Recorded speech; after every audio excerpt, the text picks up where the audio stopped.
Hey, man. How's it going? That's good. Me too. I'm Scott Horton. It's my show, The Scott Horton Show. I think I need to send a text message here so that a text message will get sent.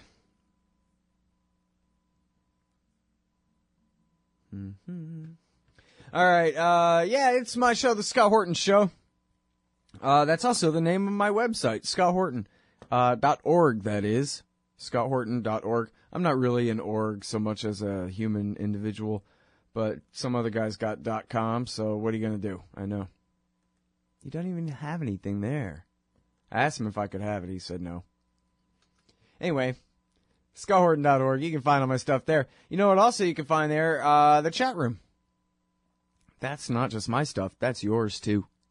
Join up the chat room. Especially if, you got Friday off. And usually you can't at work, but now that you're listening at home, in fact, you can join up the chat room unlike usual. You know who you are.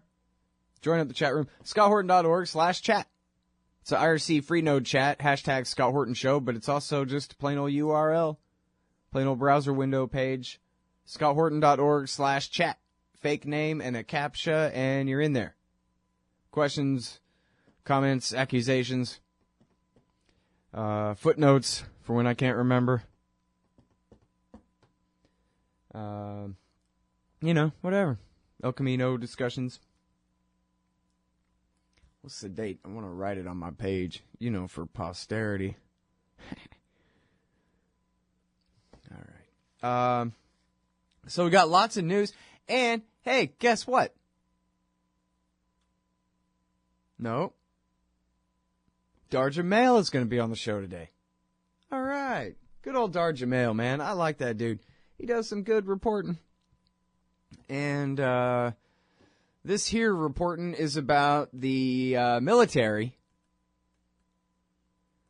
destroying as much of the last vestiges of American wilderness that they can get their bombs around.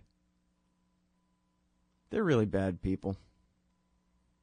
So anyway, Darja Mail, he's on the environmentalist beat, trying to avoid the wars for now, I think, and yet here the war comes to his environmentalist beat. So, of course, they're the greatest polluters on the planet. Destroying what remains. How the U.S. Navy plans to wargame the Arctic. Writing from Alaska, where he's from. Darja Mail. So that's coming up on the show. I'm not telling you when, though, because then it'll be like a cliffhanger, suspenseful surprise, and maybe you'll want to hear him talk so bad that you'll stay tuned and listen to me. Yeah. I went to college to learn that. Nah, I didn't really go to college. I didn't really learn that.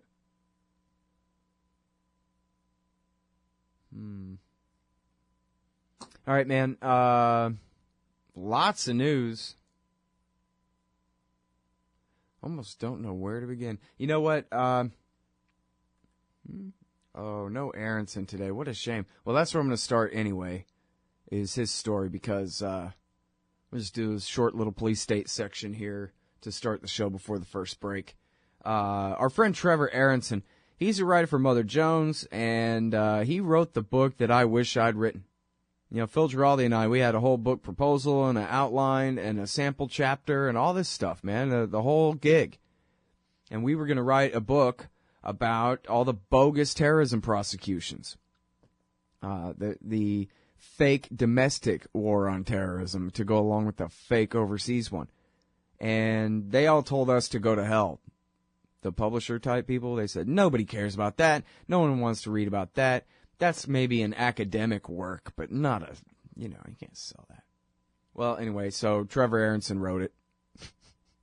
So I'm jealous, but I don't care because he's awesome and he did a better job than I could have done anyway, probably. I don't know about Phil. He's a pretty damn talented writer and a smart guy with a lot of access. But anyway, Aronson, he wrote the book on it. And it's called The Terror Factory. And, of course, he's referring to the Federal Bureau of Investigation. Yeah, they're the guys who make up all the phony terror plots so they can orange alert and scare your mom and get away with bombing Yemen or whoever they want to bomb. And that's how they do it. But now check this out. I think this is real cool. And, in fact, I'm glad he can't do the show today because I didn't get a chance to read this whole article yet, only part of it. And the thing of it is, I love the headline, though. I read the last paragraph. That's what I did. I cheated. I went ahead to the last paragraph, and I read it. So the article is at The Intercept. Apparently, I was wrong just now when I said Mother Jones. Apparently, Trevor Aronson is now writing for Greenwald and them. And this piece is called Double Agent. How an FBI informant makes a new career as a defense expert. And so here's this guy. His job was setting people up in these bogus FBI stings. And apparently it's just a numbers game, right? It's just a matter of time. The FBI uses rats to infiltrate and entrap people.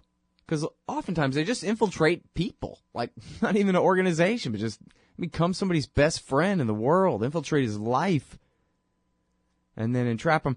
If you do that enough, then it's just law of numbers. Eventually, one of them will become a paid defense expert who will go around. And this is how the article ends here. I'm going to spoil it for you. For the former FBI informant, this case is just the beginning of what he expects to be a new career. Now, every time a new FBI sting case is announced, Montiel calls the defense lawyers to offer his expertise. He's in talks now to join a new case, he says. I'm the only one out here who can do this. I think defense lawyers need me to give their, I don't know how to read. I'm the only one out here who can do this, he said. I think defense lawyers need me to give their client a fighting chance. So isn't that hilarious? Isn't that great? I sure hope that the defense lawyers take this guy up on it, and I sure hope that he can get up there and get some acquittals and shut down this bogus FBI program of entrapping idiots. They're always, I guarantee you the smartest person they ever entrapped, his IQ was 100. The rest of these people, they deliberately are preying on people who are stupid and ignorant and oftentimes mentally ill, severely suggestible, impressionable, or under severe financial strain like they have immediate family members in a state of health crisis. And then the feds come and say, here's some money. Say you love Osama. Say you love Osama. Fine, I love Osama. Oh my God, look everybody, orange alert! Orange alert! You were gonna die, except we saved you! The FBI cries. They're such liars. Give me a break. Are people really believing that still after all this time? After Miami, after 3 in New York, the New Jersey Fort Dix pizza plot, the Lodi, California, Hamid Hyatt and his father entrapped and set up by the FBI. The remote control plane attack on the Pentagon, the Portland Christmas tree lighting, the guy in Round Rock, Texas, who supposedly was recruited to go join ISIS. Come on. Who's buying this still? Well, FBI took the money out of your paycheck, and then they paid sometimes hundreds of thousands of dollars to a rat to trick someone into saying that they would commit an act of violence. And we prosecute them and put them in prison for decades and call it terrorism and pretend that we got Al-Qaeda running around the United States. Which, if we do, you can guarantee the FBI's missing it like the Boston attackers because they're busy entrapping some idiot instead. Even though they knew the Boston attackers. Hey, Scott Horton here. It's always safe to say that one should keep at least some of your savings in precious metals as a hedge against inflation. And if this economy ever does heat back up and the banks start expanding credit, rising prices could make metals a very profitable bet. Since 1977, Robertson Roberts Brokerage Inc. has been helping people buy and sell gold, silver, platinum, and palladium, and they do it well. They're fast, reliable, and trusted for more than 35 years. And they take Bitcoin. Call Robertson Roberts at 1-800-874-9760 or stop by rrbi.co. Hey, I'm Scott Horton here for The Future of Freedom, the monthly journal of the Future Freedom Foundation at fff.org/subscribe. Since 1989, FFF has been pushing an uncompromising moral and economic case for peace, individual liberty, and free markets. Sign up now for The Future Freedom, featuring founder and president Jacob Hornberger, as well as Sheldon Richmond, James Bovard, Anthony Gregory, Wendy McElroy, and many more. It's just $25 a year for the print edition, $15 per year to read it online. That's fff.org/subscribe. And tell them Scott sent you. Hell yes, I'm drinking Darren's coffee out of my Robertson Roberts hanging banker's mug.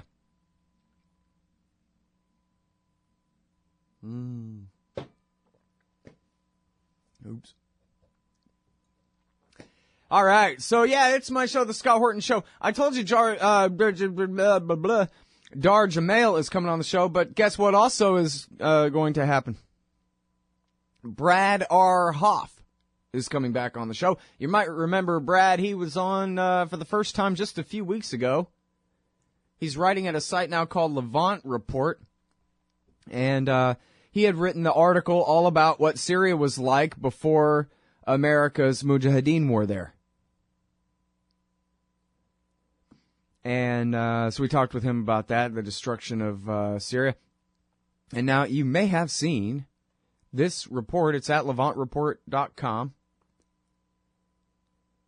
Reprinted a couple other places, I believe. And it says, 2012 Defense Intelligence Agency document. West will facilitate rise of Islamic State in order to isolate the Syrian regime. That's the headline. And so, I mentioned this briefly. I hadn't even read it yet. I'd only seen the Fox headline about the damn thing at the time. I mentioned it on the Jeff Tucker show the other night, Eye on the Empire at liberty.me. And, but anyway, so yeah, man. So it has a whole bunch of stuff in here. But I will make a long story very short and save the rest for the Hoff interview. But just so you know, basically what it says here is we and our allies are on the side of the rebellion. The rebellion is Al-Qaeda. Al-Qaeda in Iraq. And they have a pretty big constituency in Syria, too. Their movement during the whole Iraq War II straddled the border all along. And there is a possibility that they will create a Salafist principality in eastern Syria. And they'll break off, create an emirate there, basically. And that this is what the countries, the external powers supporting the opposition want to happen. And they seemingly include us in that they. And they even call it a Sunni, quote, Islamic State. And they warn, and they call it a warning, that the effect that this could have on Iraq, did I mention this from 2012? I did. The effect that this could have on Iraq is that Ramadi and Mosul and other former favored pockets, they call them, hangouts of Al-Qaeda in Iraq could come back under their dominance. So not only are we creating a Salafist principality, not necessarily the Islamic State, but an Islamic State in eastern Syria, we're doing so knowing that the risk is that we're going to break Iraq. And that Iraqi Sunnistan is going to fall under the control of these guys. And so, what the hell? It's 2012. They'd already been embarking on the policy for almost a year, or maybe more than a year by then. Oh, what date is it? That's certainly what we've been saying on this show all along, from 2011 on, right? There's that thing in The Guardian said, Bandar is shipping Mujahideen. That came out in, I think, April or May of 2011. Eric Margulies, no later than August, I think probably June or July 2011, said, hey, I'm just back from France where all my asset, contacts are telling me that French special forces are on the ground in Syria right now helping to organize and arm and fund the opposition there. That was 2011. NATO and Saudi working together on this thing. So, it's not like we didn't all know all along or anything like that. But here's somebody at DIA predicting the worst. And yet, they persisted. And now, but then here's the real rub. They continue to persist. In Western Islamic State, formerly known as Eastern Syria, America and its allies are still on the side of the Mujahideen. A year after the declaration of the Caliphate. Almost a year. 11 months. Since the declaration of the Caliphate, they're still on the Israeli, Saudi, Turkish program of regime change in Syria. And American neocon, but that's, I'm repeating myself. I already said Israel. And, I don't know. It's almost like maybe the SSRI lobby is in on this or something too, because they see profit in another huge war. I don't know. I'm just making that part up. But, yeah, so listen, I mean,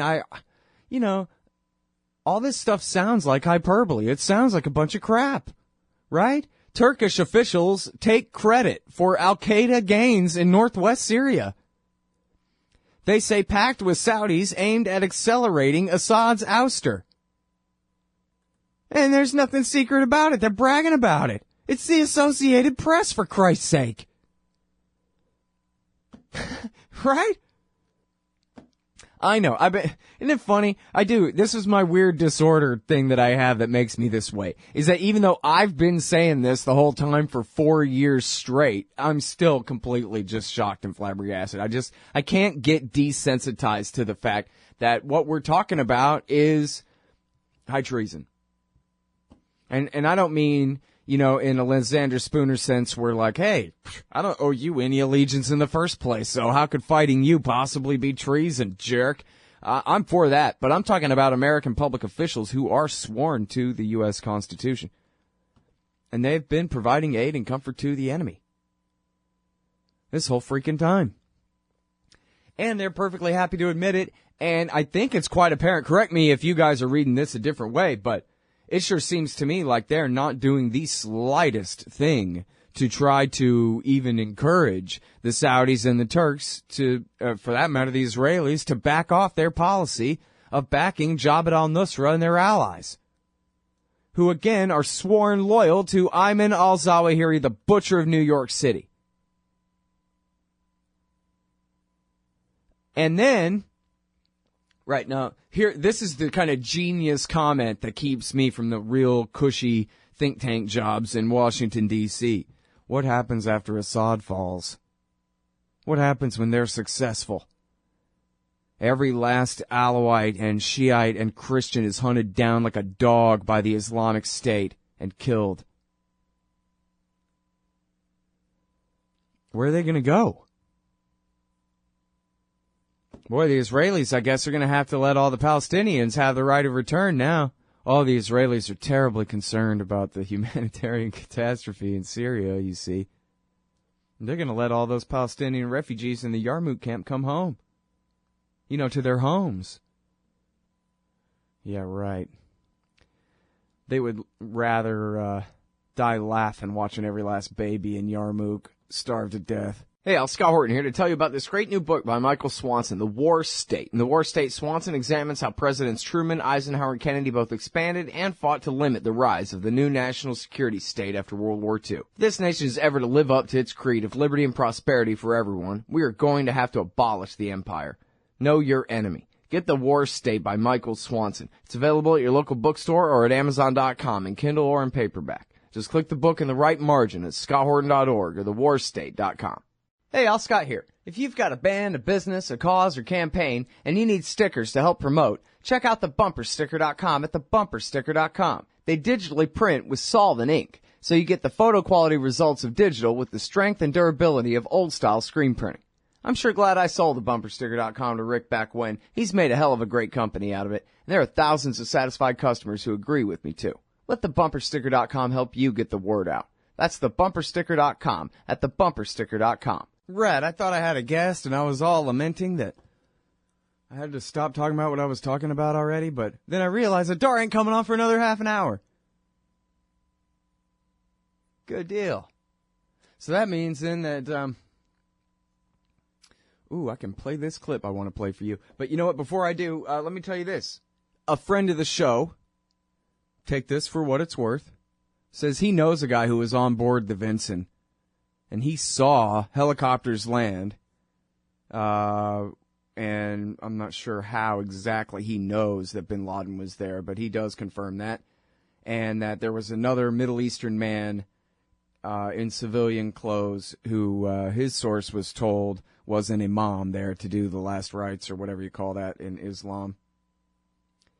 And at least he was under the impression that they did do it from there at the time on the boat. He says, my source was told the Middle Eastern man in civvies was the imam who would perform the rites. Said they videotaped it, but he didn't see it.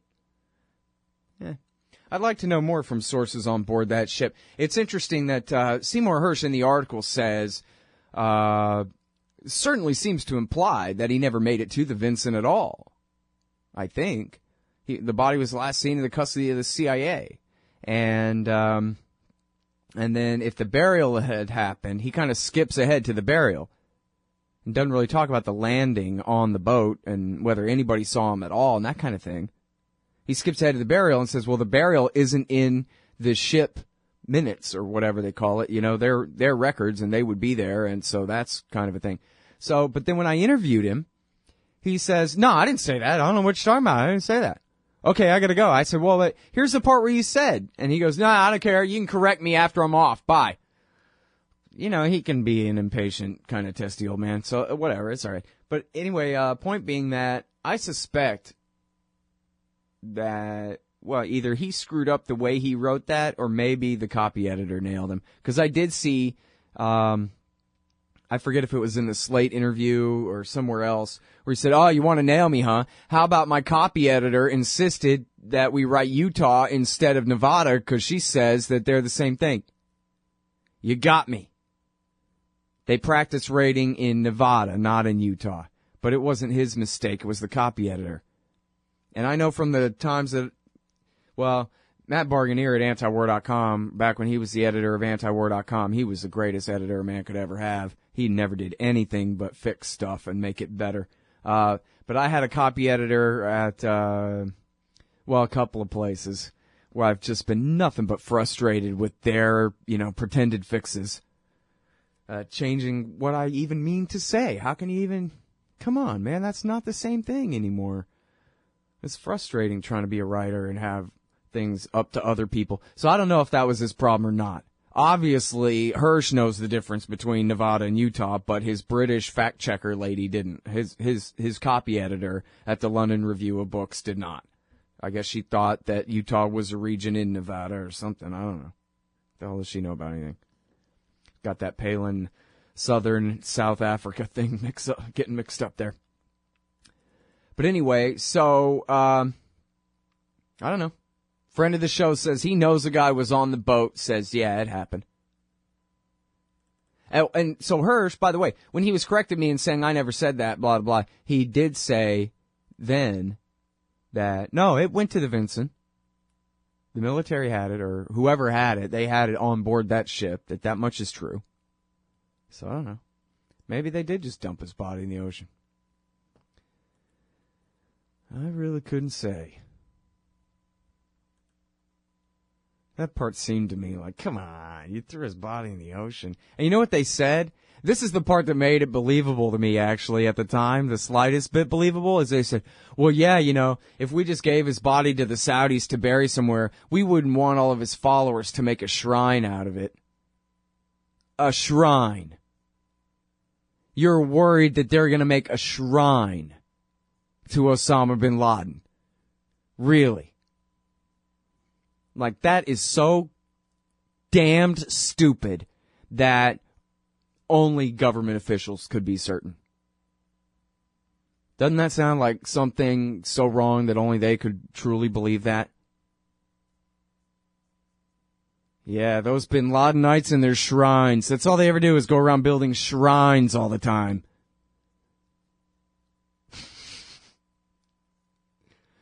Anyway, here's Joe Biden saying a thing. What my constant cry was that our biggest problem is our allies. Our allies in the region were our largest problem in Syria. The Turks were great friends, and I have a great relationship with Erdogan, which I've just spent a lot of time with. The Saudis, the Emiratis, etc. What were they doing? They were so determined to take down Assad and essentially have a proxy Sunni-Shia war. What did they do? They poured hundreds of millions of dollars and thousands of tons of weapons into anyone who would fight against Assad, except that the people who were being supplied were al-Nusra and al-Qaeda and the extremist elements of jihadis coming from other parts of the world. Now, you think I'm exaggerating? Take a look. Where did all of this go? So now what's happening? All of a sudden, everybody's awakened because this outfit called ISIL, which was al-Qaeda in Iraq, which when they were essentially thrown out of Iraq, found open space and territory in eastern Syria, worked with al-Nusra, who we declared a terrorist group early on, and we could not convince our colleagues to stop supplying them. So what happened? Now all of a sudden, I don't want to be too facetious, but they have seen the Lord. Now the president's been able to put together a coalition of our Sunni neighbors, because America can't once again go in to a Muslim nation and be the aggressor. It has to be led by Sunnis to go and attack a Sunni organization. And so what do we have for the first time? Now Saudi Arabia has stopped the funding going in. Saudi Arabia is allowing training on its soil of American forces under Title X open training. The Qataris have cut off their support for the most extreme elements of the terrorist organizations. And the Turks, President Erdogan told me, he's an old friend, said, you were right. We let too many people through. Now they're trying to seal their border. Oh, it's too bad that wasn't the whole thing, man. I actually have more of that. I should have played my own, instead of the YouTube, my own clip I had. But anyway, that's it. I mean, right there in a nutshell. Another famous Joe Biden gaffe where he just tells you the honest truth and doesn't consider how scandalous this is. Oh, yeah, no, the Qataris, they stopped, though, he says. And the Turks, well, they say, yeah, I guess you're right. Maybe we shouldn't have done that. Except here they are bragging about, yeah, we helped al-Qaeda take Idlib. 6 months after that Joe Biden clip. Or more. 8-10 months after that Joe Biden clip. And then, so now, everybody gets it, right? Even new guys get it. Everybody gets it. There's now a new Islamic State in the land that used to be Western Iraq and Eastern Syria, right? Now taking up that space between what's left of Syria and Southern Iraqi Shiistan and Northern Iraqi Kurdistan. And everybody knows that America is on the side of the Kurds, the Shiites, and the Iranians in the east, on the eastern front of the Islamic State. Still backing the Mujahideen and their allies in the West. And then now when we get back, we're going to talk about just how much worse things could get and those who are determined to make them that much worse as well. Hey, Al Scott here. If you're like me, you need coffee. Lots of it. And you probably prefer it tastes good, too. Well, let me tell you about Darren's Coffee Company at darrenscoffee.com. Darren Marion is a natural entrepreneur who decided to leave his corporate job and strike out on his own, making great coffee. And Darren's Coffee is now delivering right to your door. Darren gets his beans direct from farmers around the world. All specialty, premium grade with no filler. Hey, the man just wants everyone to have a chance to taste this great coffee. darrenscoffee.com. Use promo code Scott and you get free shipping. darrenscoffee.com. In America today, teachers, cops, judges, and other so-called public servants make far more than the average taxpayer. And their pensions, well, if the people knew, they'd join us. That's where you come in. Taxpayers United of America is embarking on a great new project to train activists how to take on the parasites in your communities. The entire process, from prying loose the facts to disseminating the truth to the people. The next one is June 13th in Denver. It's just $5 if you sign up now at taxpayersunited.org/govpensions. All right, you guys, welcome back to the show. So, yeah, I guess I can't leave out the context that in terms of the presidential election season, which is already on, that there's going to be some fun to be had in a George Carlinian kind of sick, evil way in watching these candidates grapple over what to do with the Middle East, because nobody...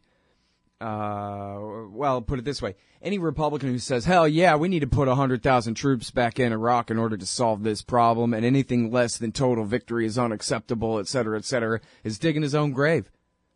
The American people, they may not be as anti-war as you and me, but they don't want that again. Tried that, it led to this.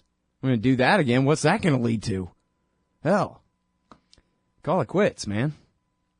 On the other hand, the right has to call the Democrats pathetic and weak and wimpy and criticize them for not doing enough all the time. And that goes for Rand Paul, too, on the issue of the Islamic State. I think Obama should be doing more against them, he said. But, so the thing of it is, oh yeah? Well, what are you going to do then? You gonna send in the Marines to Fallujah, and the army back to Ramadi and Mosul? Is that the plan? You're gonna put David Petraeus back in Mosul? And now, so here is Spencer Ackerman reporting for The Guardian. U.S. hawks criticize Obama for fundamentally flawed Iraq strategy. And then, boy, you got that right. But check out what they got wrong. First of all, it's Jack Keane, the former Army Vice Chief of Staff and mentor to Petraeus, as Ackerman correctly identifies him here, and his pathetic little tool, Fat Neck Fred Kagan of the American Enterprise Institute, Robert Kagan's brother, and the pretended author of the surge, when it really was Jack Keane and his guys that came up with the idea of if James Baker and the official establishment want out of the Iraq War in 2006 by the end of 08, or really, yeah, at least by the end of 08, then what we should do is double down. That'll teach them. Let's surge. And then once we have enough troops in there, an extra, 40,000, 60,000, whatever it was, then we'll create so much peace in Baghdad that the space will be made for democratic political solutions to the problems that vex that country to take hold. And then with all the benchmarks met, then we'll have our wonderful victory. Remember that? And all they succeeded in doing was losing, only getting a hell of a lot more people killed in the process. Fighting a completely worthless and nonsensical war against Muqtada al-Sadr when they were fighting for his faction. The Iraqi National Alliance that he was 1/3 of at the time was the same government they were fighting for. And in fact, the reason that they got kicked out was because Maliki's power was dependent on Sadr. And Sadr told Maliki, I'll keep supporting you, but you got to kick the Americans out. You got to really mean it. And the Iranians, were the ones who really brokered that deal. So the surge itself was a total failure. They didn't, it was the secessionists among the Shia that the Iranians and the Americans supported. They wanted Baghdad, but then they didn't really care about ruling Sunnistan after kicking them all out of the capital city, that is. And helped lead to this whole thing. Right? There was no victory. There were no benchmarks met. None. And here are these same two flim-flam artists. The authors of this failure, of David Petraeus' ultimate counterinsurgency surge, awakening failure. And they're now saying we got to put more people back in there. Fred Kagan says, testifying before the Senate on Thursday morning, he said we must have a total of at least 15,000 to 20,000 U.S. troops in Iraq in order to provide the necessary enablers, advisors, and so forth. Anything less than that is simply unserious. And now you might remember that Fred Kagan has been way out ahead of anybody else on this.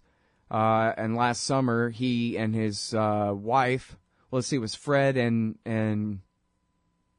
yeah, I think it was Fred and his wife Kimberly Kagan at the Institute for the Study of War.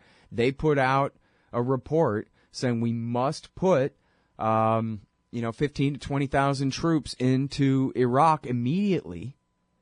And yet in their report, and you can Google this up your very same self just as well as me, the Kagans said it is impossible to articulate a clear path to the desired end state. Now, I know I hate the way these people talk too, but one more time in case you were distracted. Tell your friend to shut up. You're trying to listen to this. It is impossible to articulate a clear path to the desired end state. Let's go ahead and put 25,000. That's what it was. They were calling for 25 then. They've dumbed it down to at least 20 now. And the Kagans, the number one proponents of this surge, just like the last one, admit that it is impossible for them to tell you how this is supposed to end. Even what the desired end state is supposed to be. And sure as hell not how to get there from here. But let's put in tens of thousands of American infantry anyway. Enablers, advisors, and so forth. Well, what are they talking about? And, of course, they're ignoring completely, willfully ignoring completely, the aforementioned Muqtada al-Sadr. Key Iraq cleric threatens U.S. over plans to declare Sunnis, Kurds, countries. Sadr says he will reform the Mahdi army's military wing.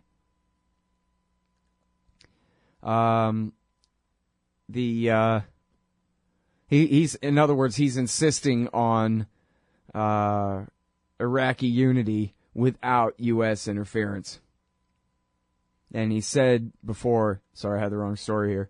He said before anyway, any U.S. forces that he can get near, he'll fight. That the U.S. is absolutely unwelcome to return to Iraq. And he has the ability to enforce that to a great degree. Now, I don't know exactly the power relationships between Iraqi Hezbollah and Asayb al-Haq and the Badr Brigade and the Mahdi Army and those are all Shiite militias. I don't know. His is the Mahdi Army. I don't know exactly how well they get along and this kind of thing. You know, the Badr Brigade, they're much more the Iranian sock puppets, happy with splitting Iraq up. But Sadr has said he'll fight to prevent that from happening. And so our best case that the Kagans could probably make anyway would be that, well, we have to help Sadr conquer Sunnistan. We have to help all these Shiite militias. I mean, they would lie, right, and say, no, we have to just build up a gigantic Iraqi army like the one we just built up that completely fell apart, that they only got 10,000 men left. That only their special forces are anything, and the rest of the entire Iraqi army is nothing. They all went back to their militias. And that's what they would say. But what they want is to fight on the side of Iran and Iran's sock puppet Shiite militias against the Islamic State. That's what they claim they want. At the same time that they're backing the same thing, if not outright backing the Islamic State or al-Nusra, pretty freaking much backing the Islamic State and al-Nusra in Syria. Certainly they've done everything for years to be even to, I don't know if you call it the right or whatever, but even worse than Obama on regime change against Assad. In other words, in favor of the Caliph Ibrahim. And so, that Barack Obama, he's just not doing enough. Really? He's not doing enough for who? He should be doing more for the Islamic State and Al-Qaeda in Syria, and he should be doing more for Iran and the Badr Brigade and Muqtada al-Sadr against them in Iraq. Oh, man, no need to get specific now.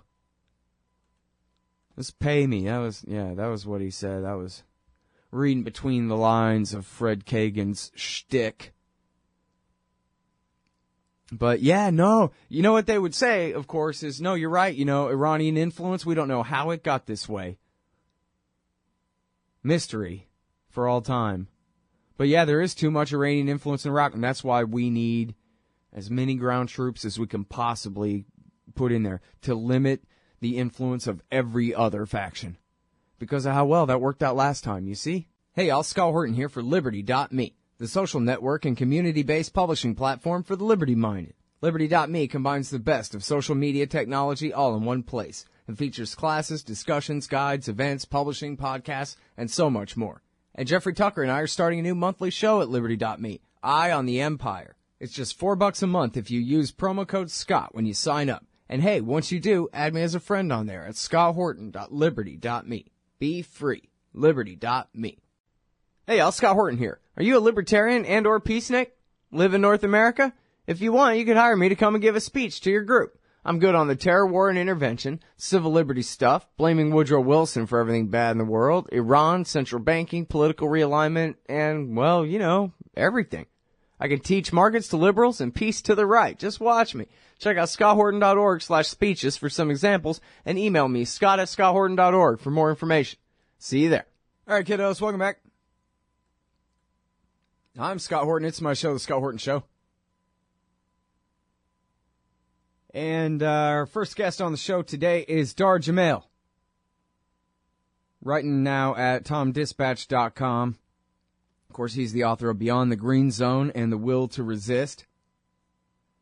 And we run a hell of a lot of Tom Dispatch stuff under Tom's name at Antiwar.com, including this one. Dar Jamail, the Navy's Great Alaskan War. Welcome back, Dar. How you doing, man? Thanks, Scott. Good to be with you again. Yeah, good to talk to you too, man. And, it's kind of funny. It seems like, and I don't really know, but maybe we've talked about this, but it seems like you're really trying to take a break from the wars, man. You've been through a lot reporting on Iraq War II for so many years, and so you've come home and really kind of moved to covering the environment, but it seems like the Pentagon's following you around, dude. They're following all of us around. That's the problem. There's no escape from the long arm of the U.S. military. It's pretty incredible. All right, so this one is Destroying What Remains, how the U.S. Navy plans to war game the Arctic. In fact, before we get to that, I remember hearing claims anyway back when, based on what I don't know, that, where they were ranking the worst polluters on the planet. And the Pentagon was in first place, and the rest of the U.S. government was in second place. And then after that were, I guess, other nations, the Chinese or the Indians or the Russians or something. But is there any kind of good numbers about that you know of? I don't have those off the top of my head other than to know the generalities that you just spoke of. The most important one being that people remember that the Pentagon is the single largest user of fossil fuels on the planet and the single largest emitters of CO2 on the planet. That may be what I was thinking of, but I guess maybe I was just kind of lumping in, DU and whatever other catastrophes. And, as Kelly Vlahos points out, just pounding the Iraqi desert sand with bombs for 25 years, that drums up a lot of nasty stuff up into the air, a lot of weird heavy metals and little molecules of things that had been deeply settled and not a threat. That alone is poison in a way. No, that's exactly right. And I've actually written about that in the past, kind of in the wake of the DU reporting that I've done in the white phosphorus, but really talking about this toxic legacy that the U.S. military leaves everywhere it goes. I mean, what a lot of people don't understand, we're going to be talking about Alaska today. People think, oh, Alaska, the last great frontier. It's this beautiful, vast, pristine land. The military has over 2,600 toxic waste dump sites in Alaska alone. So that gives people an idea. 2,600? Yeah. Pardon me, I had a cough anyway, but I also kind of would have spit out my coffee if I had some. I ran out. But, yeah, no, that's incredible. So, now what kind of toxic waste is that? Is that nuclear waste or just other kinds of poisons? Everything from like old paint in rusting barrels beside rivers to toxic munitions to just garbage. I mean, that has heavy metals in it. I mean, it's, the entire spectrum. I don't think there's anything nuclear. I mean, I could be wrong. I hope I'm not. I don't think there's nuclear waste, but certainly all the kinds of heavy metals and other types of fuels. I mean, for example, in some of the propellants, and I mentioned this in the article that we're going to talk about, in some of the propellants of their missiles, there's literally cyanide. So even the Navy's own environmental impact statements mentions, when these munitions are used, a certain amount of that propellant that doesn't burn goes into the water, and there's therefore cyanide being introduced into the food chain. So that gives you an idea. I mean, and we talk about fuels, just basic gasoline or oil. I mean, people forget that oil is a hazardous material. And when you store old oil in rusting drums out in the middle of nowhere in Alaska, eventually it's going to be introduced back into the environment and the food chain. So that gives people an idea. Yeah, and I could kind of imagine conservative objection that, hey, listen, you know what? We still have to have a military, and they have to train and in order to keep us safe and this and that. Except that, of course, all this is training for enforcing world empire. None of this has to do with defending the United States that has no state adversaries on the planet.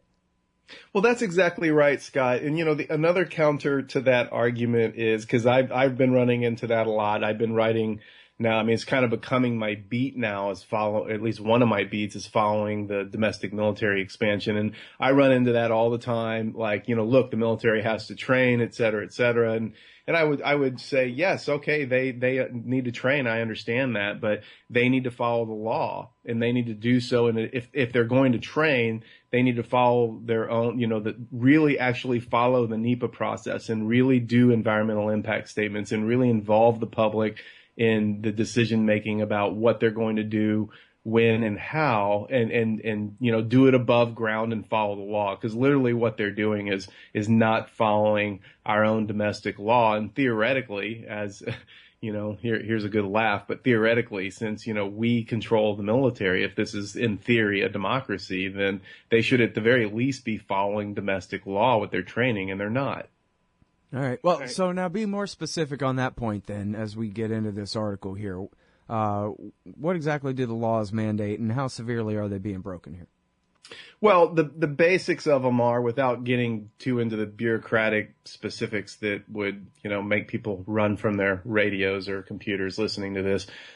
In some, there are laws set up in the United States that a bureaucracy that the military has to follow in order to go through a process. Like, for example, here where I live on the Olympic Peninsula in Washington State, they have to go through the Forest Service and require permits to do training that they want to do out on the western edge of the Olympic Peninsula. They want to do electromagnetic warfare training there. So they have to contact the Forest Service and go through a specific set of guidelines that the Forest Service has to set up, which means, okay, you have to conduct your own environmental impact statement, make it public, hold public meetings, bring the public into this, give the public the right to comment, ask questions, bring forth any concerns, and then you have to address those. That's just one example. There's several safeguards like that set up that the military has to do. And so instead of doing that, what their plan has been, and I wrote about this in a broader article a ways back about the broader domestic military expansion that's happening, like Jade Helm down in Texas in the Southwest. But writing about how what the military does is they do kind of this faux attempt at following that process. So they have to alert the public. So they'll put a pamphlet up in a post office on a bulletin board. So technically they've alerted the public. And then they'll have their little public meeting, which then nobody comes to because nobody knows about it. And they'll have guys show up and they'll have all their propaganda out on some tables in a public library, for example. And then so they can say, yeah, hey, we informed the public and then we're doing our exercise now. Nobody voiced any opposition. So that's just one example of how they circumvent the law and really the democratic public process and bringing people into the fold and doing things the way they're supposed to do it. Right. Well, and it just goes to overall government contempt for even the theory or even the pretension anymore. I guess the pretension. They'll go with the pretension, but they just really hate the idea that it's supposed to be a rule of law, not men. Like it's not enough power to get to administer the law, or get to enforce it or act it out, carry it out in whatever way. They got to break it too, otherwise they're just not happy, never satisfied unless they're going beyond what they're allowed. Well, the whole point of what I think, I know we're jumping ahead of ourselves because we haven't even really talked much about the Navy in Alaska yet, but I think what people need to understand is the military, the way they're behaving at home they're not running around killing civilians like they did in Iraq, but as far as the total disregard for law, the total disregard for, what the public thinks or is concerned about, whether it be jet noise or environmental impacts or things like this, they don't give a darn. They just don't care. And they're thumbing their nose at people and they're just going ahead and doing their stuff anyway. Yep. All right. Well, I'm sorry we got to take this break, Dar, but hang tight right there. When we get back, we'll get more specific in the case of the Pentagon's war against the people and property of Alaska. The great state of Alaska. Twice as big as Texas, really? 2.5 times. Don't you get sick of the Israel lobby trying to get us into more war in the Middle East? Or always abusing Palestinians with your tax dollars? It once seemed like the lobby would always have full-spectrum dominance on the foreign policy discussion in D.C. But those days are over. The Council for the National Interest is the America Lobby, standing up and pushing back against the Israel lobby's undue influence on Capitol Hill. Go show some support at councilforthenationalinterest.org. That's councilforthenationalinterest.org. All right, you guys, welcome back to the thing here, man. I'm Scott Horton. It's my show, The Scott Horton Show. I'm talking with Dar Jamail, author of this great new article at TomDispatch.com, The Navy's Great Alaskan War. And he already said they got 2,600 toxic waste dumps in Alaska. The military does. And God knows what other, national government departments are doing in that land. And now, so this article, man, you really get into what's going on here. And I think this ought to be a challenge to conservatives and their opinions about property rights and eminent government ownership of land versus private ownership of land. And I think, conservatives need to ask themselves whether you're all really just a bunch of communists or whether you actually believe in private property. But anyway, so, listen close to what our friend Dar Jamail has to say about what they're doing in Alaska here. Go ahead, Dar. So basically, in about 3 weeks from right now, the military has plans to bring a whole bunch of warships up to the Gulf of Alaska, and they have access to an area. It's an exercise called Northern Edge, and it's basically wargaming in preparation for getting up into the Arctic. Once the Arctic ice starts completely melting out in the summers, which the Navy estimates could be as soon as next year, and the way things are melting out up there, it looks like they could be right that we start seeing ice-free periods of the summer that will just expand over time.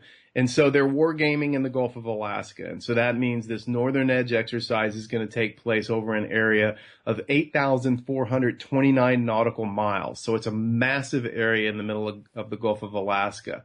It contains critical habitat for all 5 wild Alaskan salmon species, and over 350 other species of marine life. That includes a whole lot of different kinds of whales, at least one of which is highly endangered, the North Pacific right whale, as well as dolphins and sea lions. Bearing in mind that this area is, like I said, with the salmon, it's also happening right smack in the middle of salmon fishing season. And so fishermen in Kodiak and Cordova and a lot of other Southeast Alaskan towns are up in arms about this. And in fact, just last weekend, there were over 170 fisher boats from the port of Cordova that came out and had a flotilla. AP covered it. It got a lot of international coverage.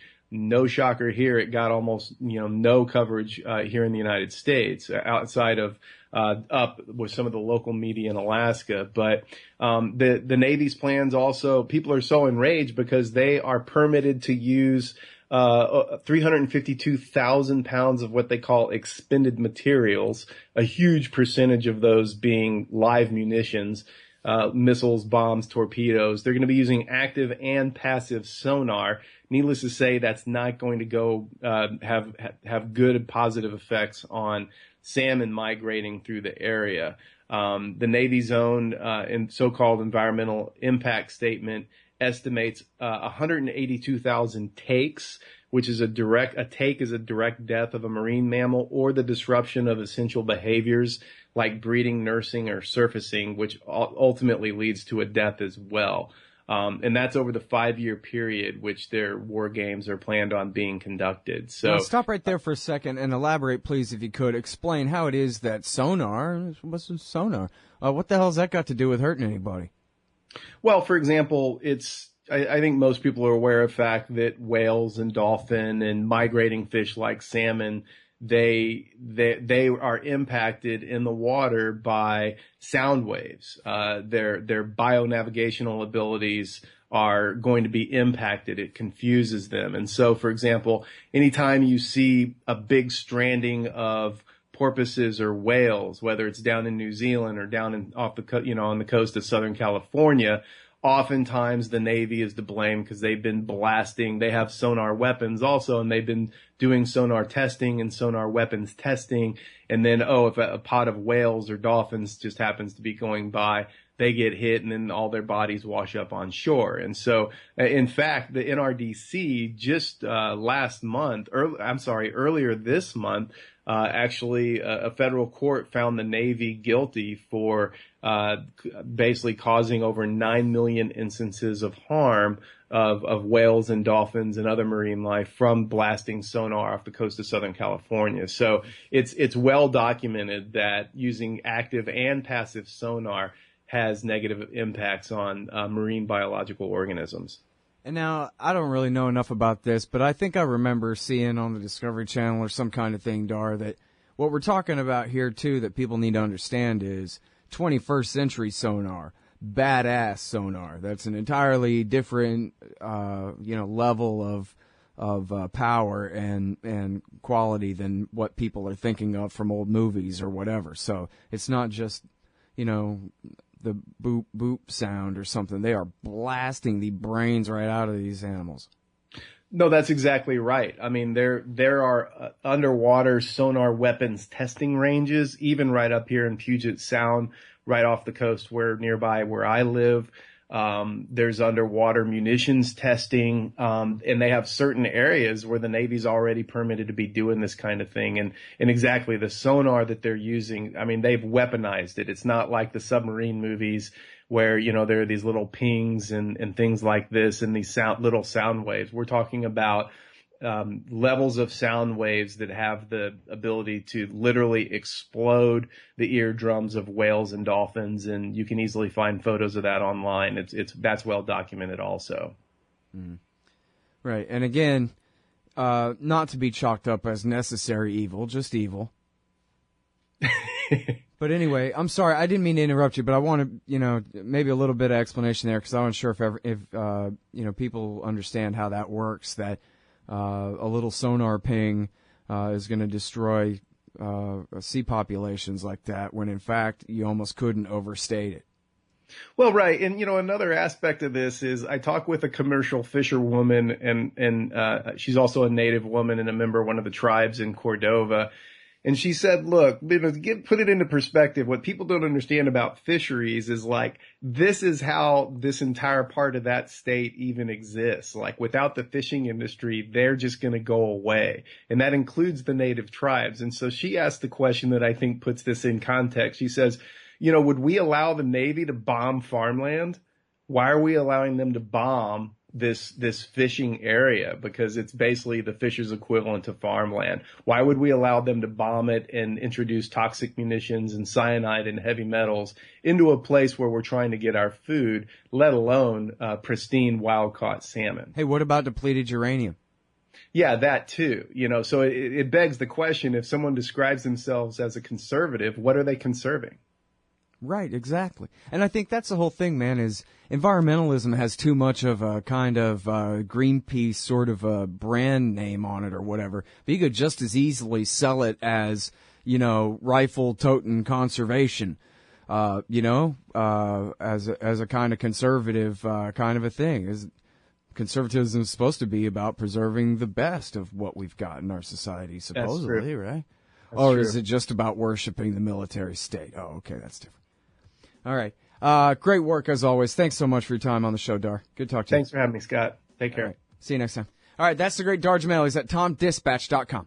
You hate government, one of them libertarian types, or maybe you just can't stand the president, gun grabbers, or warmongers. Me too. That's why I invented LibertyStickers.com. Well, Rick owns it now, and I didn't make up all of them, but still, if you're driving around and want to tell everyone else how wrong their politics are, there's only one place to go. LibertyStickers.com has got your bumper covered. Left, right, libertarian, empire, police, state, founders quote, central banking. Yes, bumper stickers about central banking. Lots of them. And, well, everything that matters. LibertyStickers.com. Everyone else's stickers suck. Okay, guys, welcome back to the show. I'm him, Scott Horton.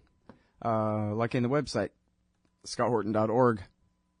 I'm live here from noon to 2 Eastern Time, 11 to 1 Texas Time, on the Liberty Radio Network at libertyradionetwork.com, LRN.FM.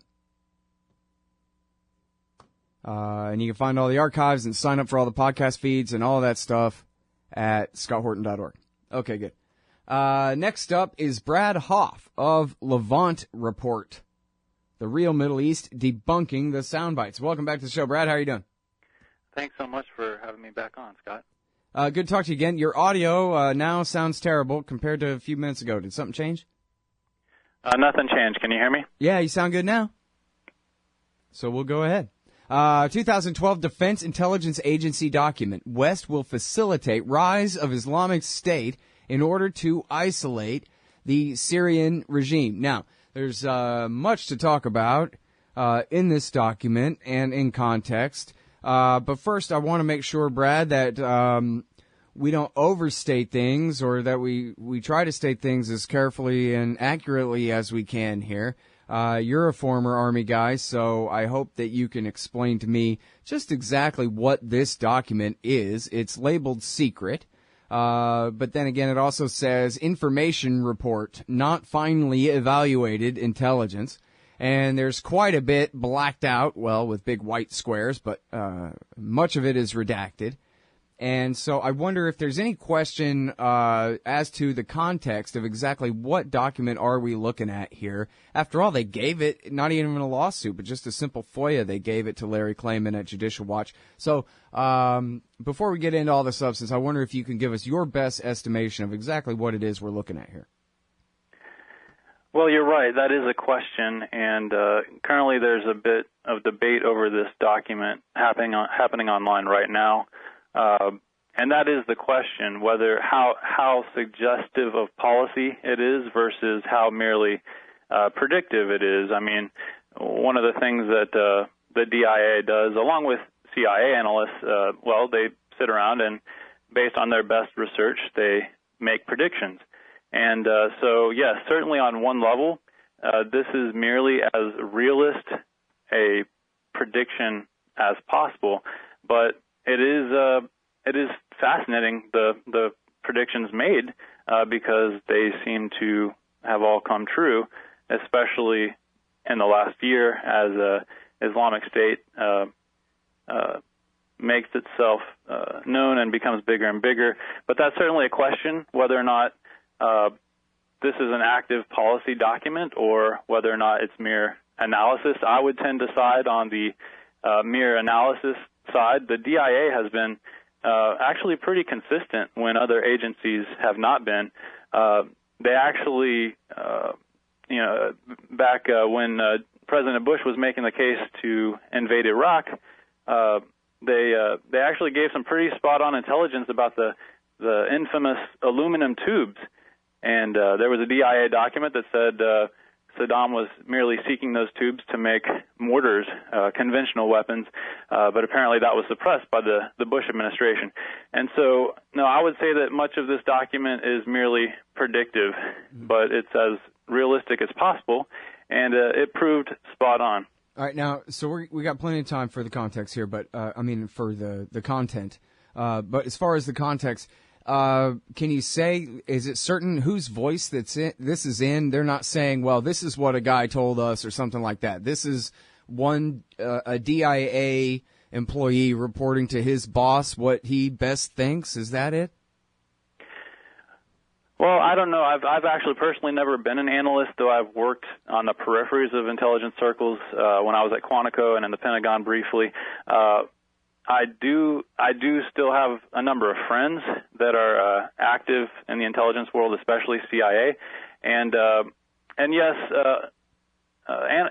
documents like this tend to start at lower levels, and then they get kicked up the chain. But if you look at the first page of this document, it was actually pretty widely circulated. Mm-hmm. I'm looking at, I think, what is a reference to the Joint Chiefs, Department of Homeland Security, State Department, CIA. It was sent to the Navy Yard.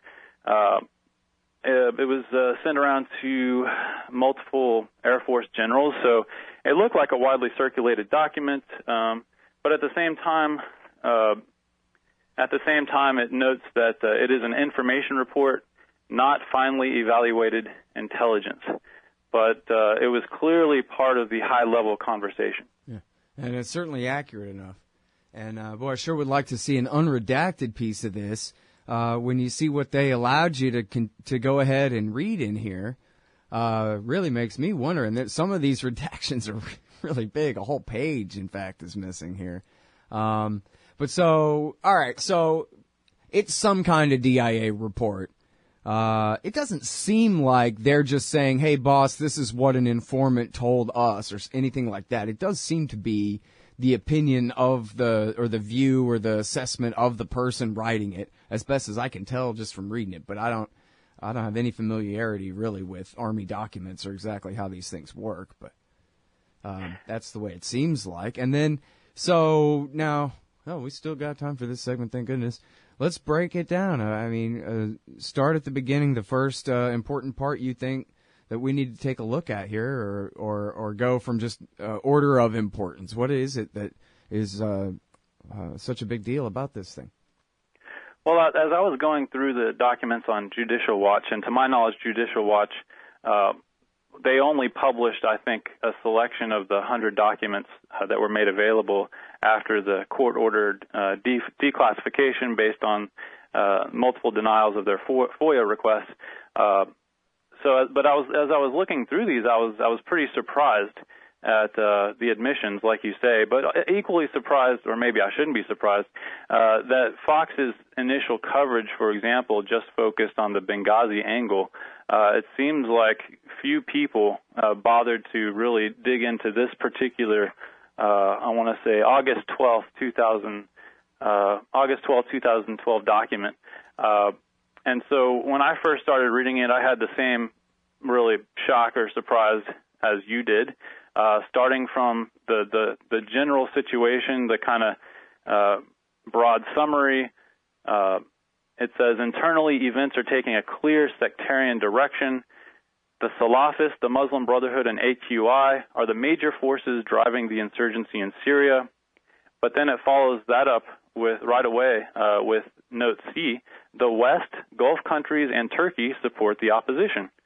Again, opposition was previously defined as Salafist and Muslim Brotherhood. And this is actually consistent and Al-Qaeda. with... Yeah. Right, exactly. And it's interesting the way they do that, too, right? It's just like on TV, where they go, oh, yeah, the rebels in Syria, they're the bin Ladenites. And then they turn right around and they go, so what are we going to do about this Assad guy? And they just, pretend the dissonance in there. They just skip right over it. It's the same kind of thing here. We're like, yes, we support the opposition. The opposition are our enemies. Well, it's not the first time. It's not the first time. I saw a good article that called the current Syria proxy war Afghanistan 2.0. I mean, this is how policy is created. The whole idea of my enemy's enemy is my friend. And, well, we saw the blowback from the so-called Afghan freedom fighters on 9/11. I fear even worse blowback from our current policies in Syria. But it not only identifies the opposition, the document not only identifies the opposition as Al-Qaeda, it actually very matter-of-factly states that the external powers are supporting this Al-Qaeda opposition. Right, and include themselves in it. All right, hold it right there. We'll be right back with Brad Hoff from Antiwar.com. Hey, y'all, Scott Horton here for WallStreetWindow.com. Mike Swanson knows his stuff. He made a killing running his own hedge fund and always gets out of the stock market before the government-generated bubbles pop, which is, by the way, what he's doing right now, selling all his stocks and betting on gold and commodities. Sign up at WallStreetWindow.com and get real-time updates from Mike on all his market moves. It's hard to know how to protect your savings and earn a good return in an economy like this. Mike Swanson can help. Follow along on paper and see for yourself. WallStreetWindow.com. All right, guys, welcome back to the show. I'm Scott Horton, and I'm talking with Brad Hoff, former U.S. Army. Fortunately, didn't have to kill anybody in the war or anything. Then he went to live in Syria for a little while until America and its allies started backing the Mujahideen. And now, the shock here when we're talking about this document. LevantReport.com is where he writes. LevantReport.com. The shocking thing here is just that they would write so frankly about what it is that they're up to. Obviously, they knew as well as all of us did that this was their plan. It was Prince Bandar helped arrange this thing from the very beginning in 2011. The Americans and their NATO allies, especially the French, were in on it from the beginning. And, they succeeded in getting a lot of people killed. I guess they thought it would be easy like Libya. But, I have these two clips, and I like to play them, and so here I'm going to, again, real quick here. First of all, I should say, this is Hillary Clinton from February or March, early March maybe, in 2012, when she's on the defensive. Why aren't we doing enough to overthrow Assad in Syria? And she's explaining the Obama regime's lack of action. This is when, of course, she's still the Secretary of State here. And so her excuse for not doing more is... We know Al-Qaeda, Zawahiri is supporting the opposition in Syria. Are we supporting Al-Qaeda in Syria? Hamas is now supporting the opposition. Are we supporting Hamas in Syria? And then this is, again, CBS News. I think I said that. CBS News. And then she further elaborates that. So I think, Wyatt, despite the great pleas that we hear from those people who are being ruthlessly assaulted by Assad, if you're a military planner or if you're a Secretary of State and you're trying to figure out, do you have the elements of an opposition that is actually viable, we don't see that. There it is. That's the ultimate concession right there. Obama himself said the idea we're going to support an army of moderates to take on all jihadists and the Assad army backed by Iran and Hezbollah and Russia, that was always a fantasy, just like Scott Horton always said since 2011 on. That's a direct quote, I'm pretty sure. No, not the last part. But then, so that brings us back to this document here where it's just proof, really, solid proof that at some very high level inside the government, they were being very frank about what they were doing there. The opposition is the enemy. We're supporting the opposition. And then, so go ahead and tell us, Brad, what do they predict to be the result of their support for our enemies, especially the al-Nusra Front, which is just al-Qaeda in Syria, sworn loyal to Ayman al-Zawahiri, the butcher of New York City. Exactly right. Let me just go ahead and read from the document. It says, there is the possibility of establishing a declared or undeclared Salafist principality in eastern Syria, and this is exactly what the supporting powers to the opposition want, in order to isolate the Syrian regime. And of course, Salafis, a lot of times it's used interchangeably with the term Wahhabi. These are the radical, militant Sunnis that believe in a literal expression of jihad. But it says it right there, and it was hard to report on this document because, of course, in 2012, there was no such thing as the Islamic State as it exists as a proper noun or proper name today. But the term Islamic State shows up multiple times throughout the article. It does specifically refer to, I believe, Islamic State in Iraq and references AQI, Al-Qaeda in Iraq a lot. And it seems to assume that nascent Islamic State would be rooted in Al-Qaeda in Iraq, which is exactly what happened. Back in 2012, well, this is before ISIL or ISIS was a household name that everyone knew about. The incarnation of ISIS or Al-Qaeda as it was then was, of course, as you said, al-Nusra. But ISIS became more of a distinct reality when it broke away from traditional Al-Qaeda in, I believe, 2013. But, of course, at that time, they were all working together along with the Free Syrian Army. As I've written before, the Free Syrian Army itself was but a kind of branding construct, a way to sell the rebels to the West. If you remember the PLO under Arafat, what you had with Arafat was a visible face, but the PLO was always just a kind of umbrella group. I'm not trying to say these groups are synonymous at all in their ideology. I'm just trying to reference the way that it's structured. So the PLO was never this unified reality. It was a command structure with Arafat as the face, a kind of umbrella group, right? Umbrella group. As I tend to explain it to people. And so the FSA itself was never a unified reality in the same way. FSA was just a kind of command structure that was over many factions. And I'm not at all trying to say that the PLO and the FSA are at all the same in their ideology. PLO is always more leftist, but just in terms of structure, FSA was never a unified reality. And so what that meant was you had commanders such as, this Colonel Al-Qaidi, who is head of the Supreme Military Council of Aleppo, exercising direct command over al-Nusra Front, Al-Qaeda in Syria, as well as ISIS. And this is proven with multiple reports and even video footage from the Battle of Meneg Air Base in the summer of 2013. So these groups were working together all along, and yes, later on they started fighting each other as the opposition splintered, but they go in and out of union with each other. Mm-hmm. Yeah, well, and it was clear, and it's just kind of my luck that I've just been doing this show so long and interviewing all these great reporters just kind of all along that whatever the issue is, we were covering it correctly at the time because it was Patrick Coburn who was doing the commenting, that kind of thing. And the likes of David Enders, I always like to bring up David Enders, writing then for McClatchy newspapers, would say that, hey, the field is dominated by the al-Nusra Front. And I would ask him, because he was experienced in Iraq War II, and I would ask him, well, in Iraq War II, the jihadists were the smallest part of the Sunni insurgency, allowed to help fight when they got too big for their britches and more harm than they were worth.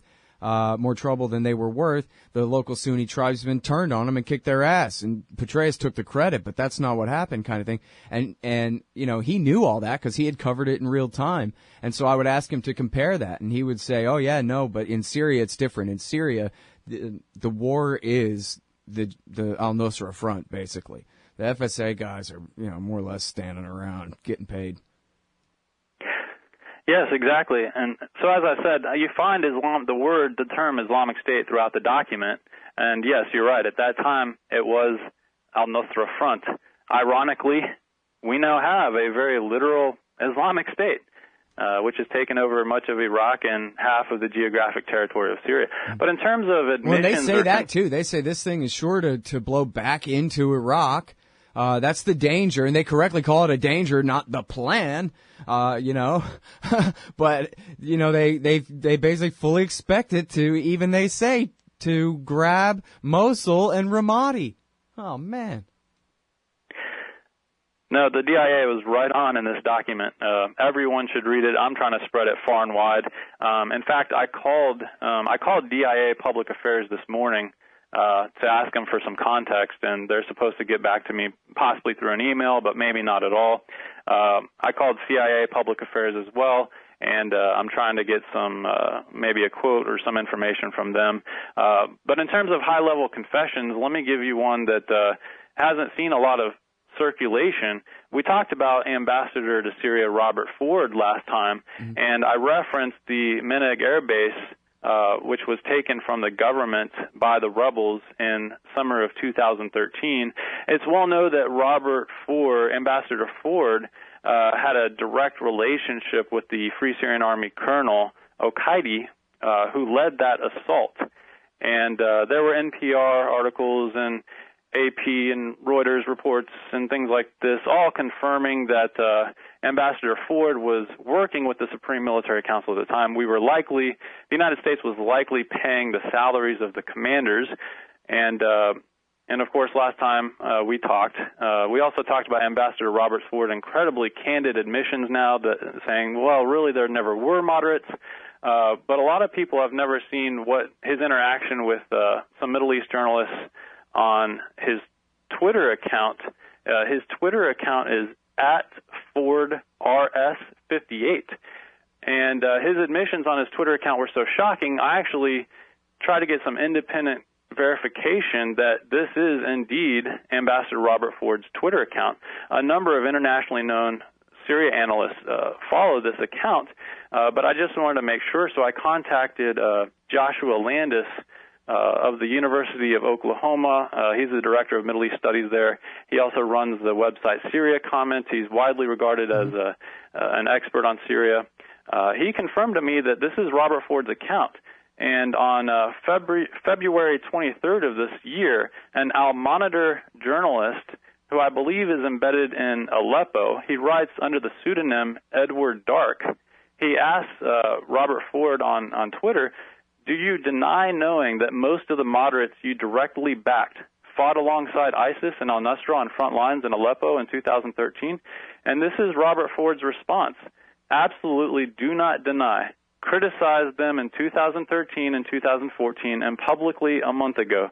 Major problem for opposition. And, of course, McClatchy also recorded Ambassador Ford as more recently saying, the days of looking the other way while the context was weapons going to al-Nusra. The days of looking the other way are over. So there's all kinds of high-level admissions, and this DIA document really completes the picture, I would say. Now, Obama, and we're going over time here. Is it all right? You got a minute? Sure. Okay, cool. So Obama told Jeffrey Goldberg back in 2012, yeah, you're right, Jeffrey Goldberg, getting rid of Assad and replacing him with a solid Democratic opposition, never mind that part, that would be a great way to take Iran down a peg. And, and I can't tell you all that we're doing because then I'd have to kill you kind of thing, ha, ha, ha. He didn't use then I'd have to kill you, but he does joke about it's classified. I can't tell you everything, but trust me, Jeffrey Goldberg, we're working really hard on it.